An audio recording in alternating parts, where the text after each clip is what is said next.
दोस्तों, 5 दिनों तक चलने वाले दीपावली के महापर्व में धनतेरस का त्योहार सबसे पहले दिन मनाया जाता है और हिंदू पौराणिक मान्यता के अनुसार धनतेरस की तिथि पर भगवान धनवंतरी का जन्म हुआ था। भगवान धनवंतरी को आयुर्वेद और अच्छी सेहत के देवता के रूप में पूजा जाता है। दिवाली पर धनतेरस के दिन भगवान धनवंतरी की पूजा करने से जीवन में सुख, समृद्धि, ऐश्वर्य और अच्छी सेहत का आशीर्वाद प्राप्त होता है। साथ ही इस दिन खरीदारी करना भी बहुत शुभ माना जाता है। धनतेरस के दिन हर तरह के शुभ कार्य प्रारंभ किए जा सकते हैं। इस दिन विशेष रूप से सोना और चांदी के आभूषण, नए बर्तन आदि खरीदे जाते हैं। धनतेरस के दिन इस प्रकार की विशेष चीजें खरीदने पर माता लक्ष्मी जी का आशीर्वाद मिलता है। ऐसी मान्यता है कि धनतेरस के दिन हम जिस भी वस्तु की खरीदारी करके लाते हैं उसमें 13 गुना की वृद्धि होती है। इसलिए आपको ध्यान रखना है कि कोई भी ऐसी गलती ना करे, ऐसी वस्तु खरीद कर ना लाए जिससे कि अशुभता आ जाए। तो धनतेरस के दिन ये चीजें कौन सी है, खासकर मैं आज के वीडियो में आपको बताऊंगा कि आपको इन 13 विशेष चीजों में से आपको कुछ ना कुछ वस्तुएं खरीदनी ही चाहिए। अगर आप ये सभी 13 वस्तुएं ना खरीद पाएं तो इनमें से जो भी आपकी समर्थ हो वह वस्तु आप घर पर खरीद कर ला सकते हैं। धनतेरस के दिन माता लक्ष्मी जी, कुबेर देवता और धनवंतरी भगवान की पूजा करने से घर हमेशा धन, धान्य, सुख, सुविधा और वैभव से भरा रहता है। धनतेरस के दिन जो लोग सोने चांदी से बने हुए आभूषण या सोना चांदी ना खरीद पाएं, उन्हें भी इस दिन कुछ चीजें अवश्य ही खरीदनी चाहिए। सबसे पहली वस्तु है नई झाड़ू। धनतेरस के दिन नई झाड़ू खरीदना बहुत ही शुभ माना जाता है। झाड़ू को माता लक्ष्मी जी का प्रतीक माना जाता है और ऐसा माना जाता है कि नई झाड़ू से धनतेरस के दिन पहले पूजा करके फिर उसका प्रयोग करने से घर की सारी नकारात्मक ऊर्जा दूर हो जाती है और घर में सुख, समृद्धि का वास हो जाता है। अगर हो सके, समर्थ हो तो धनतेरस के दिन एक झाड़ू का गुप्त दान करना चाहिए। इसे आप मंदिर में किसी चौराहे पर या ऐसी जगह पर जहां से कोई भी जरूरतमंद व्यक्ति इस झाड़ू को उठाकर ले जाए, वहां पर आपको रख देना चाहिए। दूसरी वस्तु है साबुत धनिया। धनतेरस के दिन आप कुछ लेकर आए या ना आए, साबुत धनिया तो हर कोई ला सकता है। साबुत धनिया लाकर दिवाली के दिन उससे पूजा करने के बाद अपने ही घर में क्यारी में या गमले में डालना चाहिए। और ऐसा करने से कहा जाता है कि घर में आपके जो भी धन है, जो भी आए हैं, उसमें बरकत होने लगती है। अगर आए दिन अनावश्यक रूप से खर्चे होते हो तो उसमें भी रोक लग जाती है। इस दिन नमक भी खरीद कर लाना चाहिए। नमक अगर आप ढेली वाला लाते हैं तो और भी शुभ है, लेकिन आजकल ढेली वाला नमक मिलना हर जगह पॉसिबल नहीं होता है।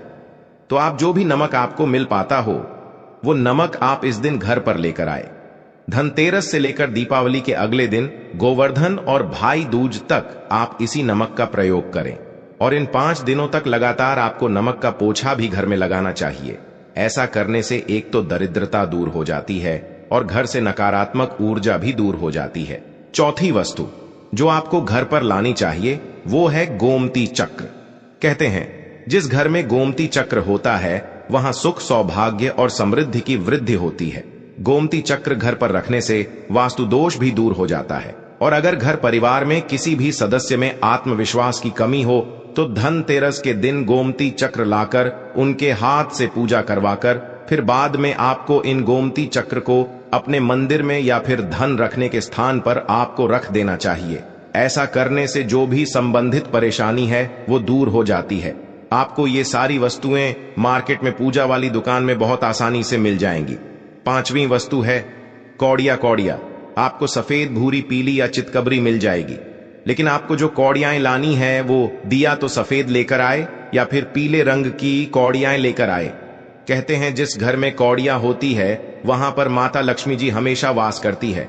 कौड़िया माता लक्ष्मी जी को आकर्षित करती है, इसलिए आज के दिन आप 5, 7, 11 या 13 कौड़ियां लाकर आप चाहें तो धनतेरस की शाम को या फिर दीपावली की रात को इनकी पूजा करके रोली, अक्षत, कुमकुम अर्पित करके फिर एक लाल कपड़े में बांधकर आपको अपने घर में जहां पर भी आप धन रखते हैं वहां रख देना चाहिए। हर साल आप इन्हीं पुरानी कौड़ियों की पूजा कर सकते हैं। हर साल आपको कौड़ियां खरीदने की आवश्यकता नहीं है।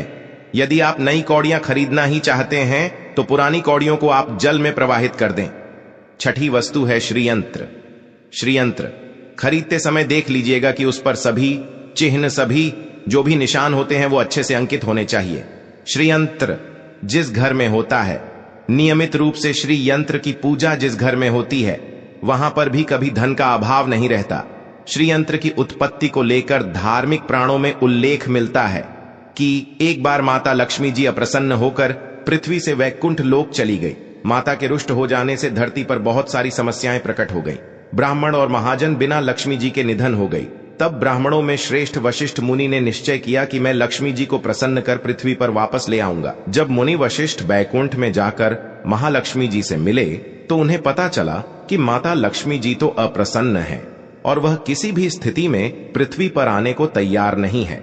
तब वशिष्ठ जी ने वहीं पर बैठकर भगवान विष्णु की आराधना शुरू कर दी। नारायण ने प्रसन्न होकर मुनि वशिष्ठ को अपने दर्शन दिए। वशिष्ठ जी ने श्री हरि विष्णु से कहा कि हम पृथ्वी पर बिना लक्ष्मी जी के बहुत दुखी हैं। हमारे सारे आश्रम उजड़ गए, धरती पर वैभव खत्म होने वाला है। यह सुनकर भगवान विष्णु वशिष्ठ मुनि को साथ लेकर माता लक्ष्मी जी के पास गए और उन्हें मनाने की कोशिश की, लेकिन फिर भी माता लक्ष्मी जी नहीं मानी। तब उन्होंने कहा कि मैं किसी भी स्थिति में पृथ्वी पर वापस जाने को तैयार नहीं हूं। जब चारों दिशाओं में माता लक्ष्मी जी के पृथ्वी पर वापस न आने की बात फैल गई, तब देवताओं के गुरु बृहस्पति जी ने एक युक्ति सुझाई। उन्होंने कहा कि अब श्री यंत्र साधना ही एकमात्र उपाय बचा है जिससे माता लक्ष्मी जी को धरती पर आना ही पड़ेगा। गुरु बृहस्पति जी के निर्देशों से श्री हरि ने धातु पर श्रीयंत्र का निर्माण किया और उसे मंत्र सिद्ध प्राण प्रतिष्ठा युक्त करते हुए दीपावली के 2 दिन पूर्व धन त्रयोदशी को श्रीयंत्र पर स्थापित करके विधि विधान से उसका पूजन किया। पूजन समाप्त होते होते माता लक्ष्मी जी को वहां आना ही पड़ा और वे बोली कि मैं किसी भी स्थिति में यहां आने के लिए तैयार नहीं थी, ये मेरा प्रण था, परंतु बृहस्पति जी की युक्ति से मुझे आना ही पड़ा। श्रीयंत्र मेरा आधार है और इसी में मेरी आत्मा भी बसती है। यही कारण है कि धनतेरस के दिन श्रीयंत्र खरीदना चाहिए और अपने घर में स्थापित करना चाहिए। 7वीं वस्तु है 7 मुखी रुद्राक्ष की माला या फिर 7 मुखी रुद्राक्ष। अगर आप धनतेरस के दिन 7 मुखी रुद्राक्ष को घर पर लाते हैं और फिर उसकी विधि विधान से पूजा करते हैं या भगवान शिव की पूजा में आप इस रुद्राक्ष को प्रयोग करते हैं, किसी भी मंत्र का जाप करते हैं, तो उससे भी आपके घर में कभी परेशानी नहीं आती, किसी प्रकार का कोई अकाल मृत्यु का भय नहीं रहता, क्योंकि दीपावली दियों का त्योहार होता है और इस दिन अपने घर में अपनी सामर्थ्य के अनुसार दीपक जलाए जाते हैं। धनतेरस के दिन भी दीप जलाने चाहिए। अगर आप चाहते हैं आपके घर में साक्षात माता लक्ष्मी जी का वास सदा बना रहे, पूरे वर्ष पर आपके घर में धन की कोई कमी न रहे, आपको कभी कर्ज लेने की नौबत न आए, तो ऐसे में धनतेरस की शाम को आप 13 दीपक घर के अंदर और 13 दीपक घर के बाहर जलाइए। ऐसा करने से भी माता लक्ष्मी जी का आशीर्वाद प्राप्त होता है। और धनतेरस के दिन 8वीं जो वस्तु है वो आपको मिट्टी के दीपक जरूर खरीद कर लाने चाहिए। मिट्टी के दीपक आप अपनी समर्थ के अनुसार खरीद कर ला सकते हैं। अगर हो सके तो किसी जरूरतमंद को जहां पर धन का अभाव हो, ऐसे घर में आप मिट्टी के दीपक का तेल सहित और बाती सहित रुई सहित दान भी कर सकते हैं। 9वीं वस्तु जो आपको खरीद कर लानी चाहिए वो है लक्ष्मी जी और गणेश जी की मूर्ति। वैसे तो मिट्टी की मूर्ति ही घर पर लाना शुभ होता है, लेकिन यदि आप मिट्टी की मूर्ति ना लाना चाहे तो धातु की मूर्ति, जैसे कि आप चांदी की, सोने की या पीतल की मूर्ति भी घर पर ला सकते हैं। अगर आपके पास पहले से ही मूर्तियां हैं तो आप जरूरी नहीं है कि हर दीपावली पर मूर्ति खरीदे। धातु की मूर्ति यदि है तो हर साल आप मूर्ति ना खरीदे, लेकिन मिट्टी की यदि मूर्ति है तो उनका विसर्जन कर आपको धनतेरस के दिन नई मूर्तियां लाकर उनकी पूजा विधि विधान से करनी चाहिए। धनतेरस के दिन खरीदी गई नई मूर्तियों की पूजा आपको दीपावली की शाम को करनी चाहिए। धनतेरस के दिन आप भगवान गणेश और माता लक्ष्मी जी की जो मूर्ति खरीदे वो खरीदते समय यह ध्यान रखें कि दोनों मूर्ति अलग अलग होनी चाहिए और दोनों ही मूर्ति में भगवान गणेश और लक्ष्मी जी बैठी हुई मुद्रा में हो, खड़ी हुई मुद्रा में लाई गई। जो मूर्तियां होती हैं वो उग्र स्वभाव की ओर चंचल मानी जाती है। अगर आप खड़ी मुद्रा वाली मूर्तियां लेकर आते हैं तो ऐसे में धन का अभाव आपके घर में लगातार बना रह सकता है। और आपको ध्यान रखना है कि जो मूर्ति या आप लेकर आए वो कहीं से भी खंडित ना हो, टूटी भी ना हो। गणेश जी की प्रतिमा खरीदने से मैं ध्यान रखें कि उनकी जो सूंड है वो बाईं तरफ मुड़ी हुई हो और उनका वाहन मूषक भी उस मूर्ति में जरूर बना हो, और भगवान गणेश के एक हाथ में लड्डू या मोदक भी होना चाहिए, और माता लक्ष्मी जी की जो मूर्ति है तो कमल के फूल पर विराजित होनी चाहिए और उनके हाथ में सिक्के हो या फिर सिक्के गिरने वाली अवस्था में हो। ऐसी मूर्तियां घर पर लाना बहुत शुभ होता है। बहुत से लोग आज के दिन उल्लू पर विराजमान मूर्तियां फिर तस्वीर घर पर लेकर आते हैं, लेकिन आपको हाथी या फिर कमल के फूल पर विराजमान माता लक्ष्मी जी की मूर्ति या तस्वीर ही घर पर लानी चाहिए। कभी भी प्लास्टिक ऑफ पेरिस, जिसे पोप कहते हैं, प्लास्टिक की मूर्तियां इस दिन नहीं खरीदनी चाहिए और ना ही पूजा में उनका प्रयोग करना चाहिए। आप केवल मिट्टी की या फिर धातु की मूर्ति कहीं लेकर आए, अष्ट धातु की मूर्ति भी आप ला सकते हैं। धनतेरस के दिन आपको जो 10वीं वस्तु खरीदनी चाहिए वो है कुबेर यंत्र। कुबेर यंत्र जिस घर में होता है वहां पर धन के देवता कुबेर का वास होता है, साथ ही माता लक्ष्मी जी भी वहां पर वास करती हैं। आपको उत्तर दिशा में ही धन कुबेर यंत्र की स्थापना करनी चाहिए। इस दिशा का सही निर्माण परिवार में समृद्धि और खुशियों को लेकर आता है। साथ ही अगर आपके घर में किसी तरह का कोई वास्तु दोष है तो वो दोष भी दूर हो जाएगा और व्यापार में आपके कारोबार में खूब बरकत भी होगी। कई बार लोग खूब मेहनत करने के बाद भी उतना धन नहीं कमा पाते जितनी आप मेहनत करते हैं, और मेहनत करने के बाद भी आपके धन की तिजोरी खाली ही रहती है। तो उसे पूरा साल भरा रखने के लिए आपको धनतेरस के दिन और दिवाली के दिन कुबेर यंत्र की विधि विधान से पूजा भी करनी चाहिए। कुबेर देवता के मंत्र मंत्र ओम यक्षाय कुबेराय वैश्रवणाय धन धान्याधिपतये धन धान्य समृद्धि मंत्र का कम से कम 1 बार या 51 बार जाप करना चाहिए। 11वीं वस्तु है सोने चांदी के आभूषण या फिर सिक्का। अपनी सामर्थ्य के अनुसार आपको आज के दिन सोने चांदी के आभूषण या फिर कोई भी चांदी का सिक्का खरीदना चाहिए और उसकी भी पूजा आपको करनी चाहिए। यदि आपकी समर्थन ना हो तो आप सोने चांदी के आभूषण या सिक्के के बजाय मिट्टी के बर्तन या 1 चम्मच भी आज के दिन यदि खरीद कर घर लाते हैं तो उससे भी आपके घर में पूरे साल खूब बरकत होती है। सब जानते हैं कि धनतेरस के दिन नए बर्तनों की खरीदारी की जाती है, लेकिन नए बर्तनों में भी आपको यह ध्यान रखना है कि आज के दिन यदि आप पीतल के बर्तन खरीद कर लाते हैं तो वो ज्यादा शुभ होते हैं। आप पुराने टूटे हुए बर्तनों को बदलकर भी नए बर्तन घर पर खरीद कर ला सकते हैं। जिसकी यदि सामर्थ्य बर्तन खरीदने की ना हो तो उन्हें आज के दिन केवल पूजा से संबंधित जो भी सामग्री है वो खरीदकर घर लानी चाहिए। ऐसा करने से भी आपको धन कुबेर भगवान और माता लक्ष्मी जी का आशीर्वाद प्राप्त होता है।